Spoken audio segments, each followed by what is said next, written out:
નમસ્કાર મિત્રો, good morning. તમને ખબર જ છે કે ધોરણ 10 પછી ડિપ્લોમાનું એડમિશનની પ્રોસેસ સ્ટાર્ટ થઈ ગઈ છે। તો સૌપ્રથમ તમારે એસીપીડીસીની વેબસાઇટ પર જઈને યુઝર આઈડી અને પાસવર્ડ તમારે બનાવવાના રહેશે અને તમારો મોબાઈલ નંબર અને ઈમેલ આઈડીના થ્રુ તમે પાસવર્ડ અને આઈડી બનાવી શકશો અને ત્યારબાદ તમે અંદર એપ્લાય કરી શકશો। અંદર એપ્લાય કરવામાં બધી ડિટેલ નાખવાની આવશે।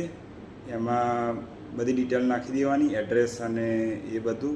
પછી આવશે ડોક્યુમેન્ટ, અને ડોક્યુમેન્ટમાં આધાર કાર્ડ જોઈશે, સ્કૂલ લિવિંગ સર્ટિફિકેટ, ધોરણ 10માની માર્કશીટ, તેમાં ટકા પણ લખવાના રહેશે।